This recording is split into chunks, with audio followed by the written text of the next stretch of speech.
সুপ্রিয় দর্শক, আসসালামু আলাইকুম। আপনাদের সবাইকে স্বাগত জানাচ্ছি। এখনকার আলোচনায় আপনাদের সঙ্গে আছি আমি সিরাজুল ইসলাম।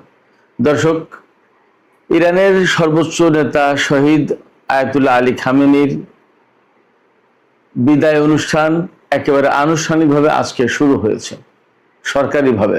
তো এই বিদায় অনুষ্ঠানে বিশ্বের 100টির বেশি দেশের মানুষ, গুরুত্বপূর্ণ নেতা, সরকারি কর্মকর্তা এসেছেন। তার ভিতরে রাশিয়ার জাতীয় নিরাপত্তা পরিষদের ডেপুটি চিফ অর্থাৎ প্রেসিডেন্ট পুতিনের পরে যার অবস্থান, তিনি হচ্ছেন দিমিত্রি মেদভেদেভ। তিনি এসেছেন ইরানের সর্বোচ্চ নেতার জানাজা ও বিদায় অনুষ্ঠানে।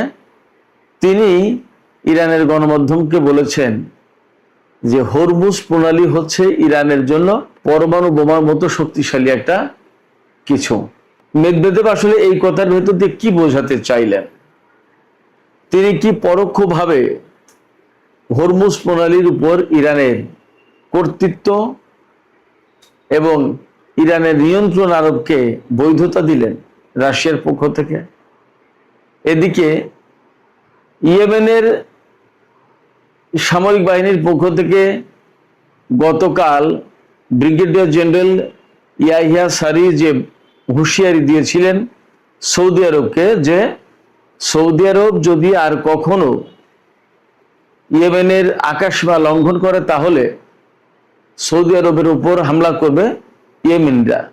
এই হুমকির জবাবে সৌদি জোটের মুখপাত্র তিনি বলেছেন, ইয়েমেন যদি এইরকম হুমকি দেয় তাহলে তার কঠোর জবাব দেয়া হবে। তাহলে এখানে প্রশ্ন আসছে যে আবার কি ইয়েমেন এবং সৌদি আরবের মধ্যকার সংঘাত শুরু হতে যাচ্ছে? যেখানে ইরানের বিমান অবতরণ করার পর আশা করা হচ্ছিল যে ইয়েমেনের উপর থেকে আকাশ অবরোধ হয়তো ভেঙে গেল, আর সেখানে নতুন করে আবার যুদ্ধের আশঙ্কা তৈরি হলো কিনা, সেই প্রশ্ন এখন বড় হয়ে দেখা দিয়েছে। এপাশে পাকিস্তানের প্রধানমন্ত্রী শাহবাজ শরীফ, তিনি ইরানের সর্বোচ্চ নেতার জানাজা অনুষ্ঠানে গিয়েছিলেন, শেষ বিদায়ের অনুষ্ঠানে। তিনি বলেছেন পাকিস্তান ইরানের পাশে আছে সমস্ত রকমের সংহতি এবং সহমর্মিতা নিয়ে। একই সাথে তিনি ইরানের সর্বোচ্চ নেতার প্রশংসা করে বলেছেন, শহীদ আয়াতুল্লাহ আলী খামেনির প্রশংসা করে বলেছেন যে তার জ্ঞান, প্রজ্ঞা এবং নেতৃত্ব বহু প্রজন্ম ধরে স্মরণ করা লাগবে, স্মরণ করা হবে। এটা কিন্তু অনেক বড় স্বীকৃতি, পাকিস্তানের প্রধানমন্ত্রী বলছেন। এবার সে এরদোগান আর এক গুরুত্বপূর্ণ কথা বলেছেন, যদিও তার কথায় অনেকে ভিন্নভাবে এখন অর্থ করে, তারপরেও তিনি বলেছেন যে যুদ্ধ পাগল বা যুদ্ধ মাতাল ইসরায়েলের রাজনৈতিক অস্তিত্ব টিকে আছে আঞ্চলিক সংঘাতের মধ্যে, অর্থাৎ আঞ্চলিক সংঘাত নেই, ইসরায়েলের অস্তিত্ব নেই। এরদোগানের এই কথাকে আসলে আমরা কিভাবে ব্যাখ্যা করতে পারি? সুপ্রিয় দর্শক, এখনকার আলোচনায় এই প্রসঙ্গগুলো নিয়ে আমি বিস্তারিত আলোচনা করার চেষ্টা করব। আশা করি আপনারা সঙ্গে থাকবেন, আর যদি ভিডিও ভালো লাগে তাহলে লাইক, কমেন্ট, শেয়ার করবেন এবং চ্যানেলটি সাবস্ক্রাইব করে সাথেই থাকবেন। দর্শক, চলুন আমরা মূল আলোচনায় চলে যাই। একেবারে শুরুতেই বলছিলাম যে রাশিয়ার জাতীয় নিরাপত্তা পরিষদের উপপ্রধান দিমিত্রি মেদভেদেভ ইরানে গেছেন। তিনি সেখানে ইরানের সর্বোচ্চ শহীদ নেতা আয়াতুল্লাহ আলী খামেনির জানাজা ও দাফন অনুষ্ঠানে যোগ দিতে এসেছেন।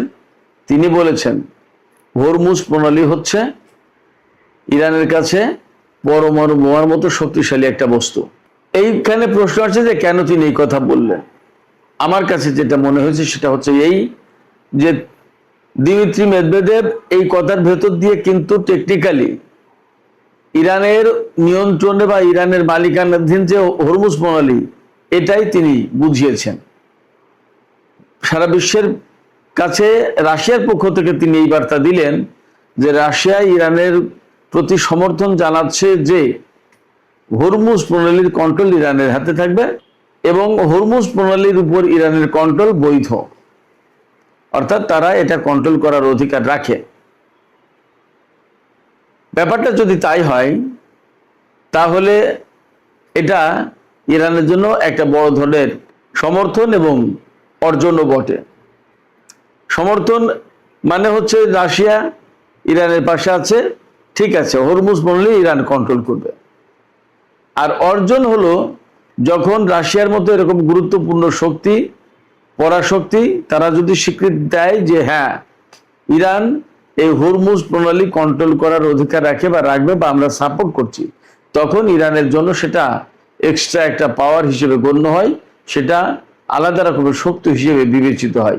সেক্ষেত্রে এটা অবশ্যই ইরানের জন্য একটা অর্জন। চীনের পক্ষ থেকে একেবারে সরাসরি কিছু বলা হয়নি, কিন্তু এটা বাস্তব যে চীন কিন্তু ইরানের নীতির সাথে একমত এবং ভিন্ন দিকে যাবে না। এই কারণে যে যখন হরমুজ প্রণালী ইরান কন্ট্রোল করার জন্য বন্ধ করে দিল যুদ্ধের ভেতরে, তখন কিন্তু চীন বলেনি যে ইরান ভাই তোমরা এই হরমুজ প্রণালী খুলে দাও। আমেরিকা যখন ব্লকের সৃষ্টি করলো তখন চীন বলেছে যে এই হরমুজ প্রণালী দিয়ে উন্মুক্তভাবে স্বাধীনভাবে চলাচল করার অধিকার সবার আছে। এবং ইরানের যে বক্তব্য, এই বক্তব্যের জবাবে আমেরিকা কি বলবে? ইরানের বক্তব্যটা কি? ইরানের বক্তব্য হচ্ছে এই হরমুজ প্রণালী তার মালিকানাধীন জিনিস, এখানে আমেরিকার কি কাজ?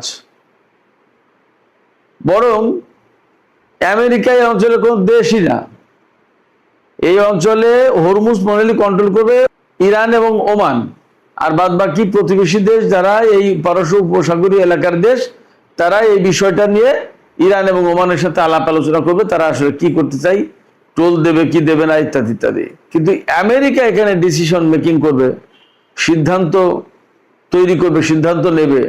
হয়ে যে আমেরিকাকে ইরানের কিন্তু এই প্রশ্ন, এবং ইরানের এই প্রশ্ন জবাবে আমেরিকার আসলে কিছু বলার নেই, করার নেই। শুধু তাই না, ইরানের অন্যতম উপপ্রধানমন্ত্রী কাজেম গরিবাবাদি আজকেই বলেছেন, আজকে মানে 4 জুলাই 2026, কাজেম গরিবাবাদি বলেছেন যে মধ্যপ্রাচ্য আমেরিকার কোনো মঞ্চ নয় যেখানে তারা তাদের শক্তিমত্তা দেখাবে, অর্থাৎ শক্তি প্রদর্শনের কোনো মঞ্চ এই মধ্যপ্রাচ্য না। এই অঞ্চলে কতগুলো দেশ আছে, সেই সব দেশে মানুষ বসবাস করে, তাদের জীবনের মূল্য আছে, তাদের শান্তির, নিরাপত্তা এবং স্থিতিশীলতার প্রয়োজন আছে। আমেরিকা তার ভূখণ্ড নিরাপদে রেখে তার দেশের জনগণকে মার্কিন সরকার নিরাপদে আরামে রেখে এই মধ্যপ্রাচ্যে এসে যুদ্ধ করবে, আর মানুষ মরবে, মধ্যপ্রাচ্যের অশান্তি ভোগ করবে, মধ্যপ্রাচ্যের মানুষ, বোমা ফাটবে, ক্ষেপণাস্ত্র মারা হবে, তার আগুন, তার তর্জন, তার গর্জন, সমস্ত সবকিছু ভোগ করবে মধ্যপ্রাচ্যের মানুষ। এটা কি রঙ্গমঞ্চ নাকি? এটা নাট্যমঞ্চ না, এটা ক্ষমতা দেখানোর কোনো মঞ্চ না। ইরানের অন্যতম পররাষ্ট্রমন্ত্রী কাজেম গরিবাবাদি এই কথা বলেছেন, একদম পরিষ্কার।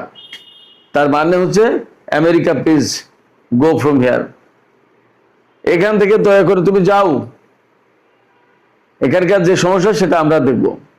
আমরা দেখব মানে মধ্যপ্রাচ্যের দেশগুলো, প্রতিবেশী দেশগুলো। সেক্ষেত্রে আমেরিকার জন্য এই দিমিত্রি মেদভেদেবের কথাটা খুবই গুরুত্বপূর্ণ। আমেরিকার জন্য সেটা একটা বড় ধরনের চ্যালেঞ্জ। নতুন একে তো ইরান হরমুজ প্রণালী দাবি করছে এবং বলছে যে তারা জোর করে হলেও এখান থেকে টোল নেবে। সেখানে রাশিয়া যখন বলে যে না, এটা ইরানের জন্য একটা পরমাণু বোমার মতো শক্তিশালী জিনিস, তখন তো সেটা সোনায় সোহাগা হয়ে যায়। যাই হোক, সেক্ষেত্রে এখন ইরানের সামনে একটা ভালো সুযোগ, অবশ্যই আগে থেকেই ছিল, সেই সুযোগ এতদিন কাজে লাগায়নি, এখন কাজে লাগাবে, হরমুজ প্রণালী তারা কন্ট্রোল করবে। এদিকে পাকিস্তানের প্রধানমন্ত্রী শাহবাজ শরীফ ইরান গিয়েছিলেন, তিনি বলেছেন যে আমরা ইরানের পাশে সমস্ত সহমর্মিতা এবং সংহতি নিয়ে আছি। এর পাশাপাশি তিনি আরেকটি কথা বলেছেন যে ইরানের সর্বোচ্চ নেতা যিনি শহীদ হয়ে গেলেন, তার জ্ঞান, প্রজ্ঞা এবং নেতৃত্ব আরো বহু প্রজন্ম ধরে স্মরণ করা লাগবে। আমি এখানে একটা কথা বলি, আমার একটা অভিজ্ঞতা শেয়ার করি। আমি তো যেহেতু দীর্ঘ 10 বছর ইরানে ছিলাম, একবার সর্বোচ্চ নেতার সাথে দেখা করার সুযোগ হয়েছিল। তার বাড়িতে আপনারা যদি কোনোদিন টিভিতে বা কোনো জায়গায় দেখেন যে সর্বোচ্চ নেতা বক্তব্য দিচ্ছে তেহরানে, তাহলে তার বাড়িতে একটা বিশেষ বৈঠকখানা অর্থাৎ কনফারেন্স রুম আছে। সেই কনফারেন্স রুমে লোকজন যায়, সেখানে সর্বোচ্চ নেতা বক্তব্য দেন, খুবই সাধারণ সাদা মাটা। তা আমি সর্বোচ্চ নেতার কাছাকাছি যাওয়ার একদিন সুযোগ পেয়েছি। এছাড়া তার বক্তব্য, তার বিভিন্ন জ্ঞান গর্ভ আলোচনা তো আমি শুনেছি বিভিন্ন সময়। তার জ্ঞান এবং তার প্রজ্ঞা যে কতটা সে তো আমরা জানি, কম বেশি দুনিয়ার মানুষ সবাই জানে। তবে তার সাথে সাক্ষাৎকারের সেই স্মৃতিটা আপনাদের সাথে একটু স্মরণ করি। এটা 2015 সালের দিকের ঘটনা হবে সম্ভবত, যতদূর মনে পড়ে। একদিন আমাদের অফিস থেকে জানানো হলো যে সর্বোচ্চ নেতার দরবারে বিভিন্ন বিদেশি মেহমানের উপস্থিতিতে একটা ছোটখাটো একটা জনসমাবেশের আয়োজন করা হয়েছে। সেই সমাবেশে বক্তব্য রাখবেন সর্বোচ্চ নেতা। আমরা কে কে যেতে আগ্রহী? তো আমি সাথে সাথে জানালাম যে হ্যাঁ, আমি যেতে আগ্রহী, আমি আগামীকাল যেতে চাই প্রোগ্রামটায়। তো ঠিক আছে, অফিস থেকে যাওয়ার ব্যবস্থা করলো। অফিস থেকে গাড়ি দেয়া হলো, গাড়িতে গেলাম একেবারে সর্বোচ্চ নেতার বাসভবনের ওখানে, যেখানে তিনি কথা বলবেন। যাওয়ার পরে অনেকক্ষণ আমরা বসে থাকলাম, অপেক্ষায় থাকলাম। বিশ্বের বহু দেশের লোকজন, বহু দেশের, আফ্রিকা, ইউরোপ, বিভিন্ন দেশের লোকজন। তো সেই আমরা সবাই একটু অপেক্ষায় থাকলাম। অনেক লোক, অনেক লোক, তার সাথে ইরানিরা তো আছেই। তারপরে প্রায় দুপুর 12টার পর নাগাদ আমাদেরকে ভেতরে যাওয়ার অনুমতি দেওয়া হলো এবং আমরা অন্তত 10টা চেক পয়েন্ট পার হয়ে ওনার সেই সম্মেলন কক্ষে ঢুকলাম। সম্মেলন কক্ষে ঢোকার আগে আমাদের জন্য প্রধানত আপ্যায়নের যে ব্যবস্থা ছিল সেটা হচ্ছে এই শরবত, কেক, চা, এই সমস্ত। তো এগুলো আমরা খেলাম। এগুলো সাধারণ, খুব সাধারণ আপ্যায়ন ইরানে, একদম কমন, সব জায়গায় প্রায় এই সমস্ত আপ্যায়ন হয়। তো আমরা শরবত, চা, কেক এগুলো খেলাম। অজু করে আমরা জোহরের নামাজটা পড়লাম একেবারে জামাতে, ওনার ইমামতিতে, সর্বোচ্চ নেতার ইমামতিতে। তারপরে উনি বক্তব্য রাখা শুরু করলেন। নামাজ শেষে আমরা একেবারে মন্ত্রমুগ্ধের মতো সেই বক্তব্য শুনলাম। আমি যেহেতু কিছু কিছু ফার্সি বুঝি, সব তো বুঝি না, আর উনি তো অত্যন্ত উচ্চমার্গীয় কথা বলেন। তারপরেও ভালো লাগলো, শুনলাম এবং দেখলাম যে দফায় দফায়, কথায় কথায় মানুষ ইসরায়েল নিপাত যাক, আমেরিকা নিপাত যাক, এই স্লোগান দিচ্ছে। ফার্সির স্লোগান মার্ক বার আমেরিকা, মার্ক বার ইসরায়েল, এইটা বলে, এরকম স্লোগান দিচ্ছে। আমরা মন্ত্রমুগ্ধের মতো তার কথা শুনছিলাম, খুব ভালো লাগছিল। আমার কাছে সবচেয়ে আকর্ষণীয় যে বিষয়গুলো মনে হলো তখন, যে তার কি কণ্ঠ, দরাজ কণ্ঠ, এত সুন্দর কণ্ঠ এবং বাচন ভঙ্গি যে এত সুন্দর, এত সুন্দর করে গুছিয়ে কথা বলেন, মানে সেটা না দেখলে না শুনলে বোঝা মুশকিল। আর কি রুহানি চেহারা, কি সুন্দর, মানে চেহারা মোবারক, যেমন সুন্দর মুখে চাপ দাড়ি, সাদা দাড়ি, তারপরে টকটকে ফর্সা মানুষ, কালো পাগড়ি, গায়ে সম্ভবত খয়েরি কালারের একটা আভা ছিল। এই যে মানে তার যে ব্যক্তিত্ব, মানে অন্যরকম, তার যে প্রভাব এবং তার জন্য যে নিরাপত্তার ব্যবস্থা ছিল, বিরাট ব্যাপার। আমি শুনেছি ইরানের সর্বোচ্চ নেতা প্রতিদিন তার যে চালটুকু লাগতো সেই চালটুকু তিনি কিনে খাওয়ার ব্যবস্থা করতেন। ইরানিরা সাধারণত দুপুরবেলায় ভাত খায় আর সকালের রুটি, রাতেও রুটি, বেশিরভাগ ক্ষেত্রে এমন হয়। সেক্ষেত্রে চালের খরচ কম আর চালের দাম বেশি ইরানে।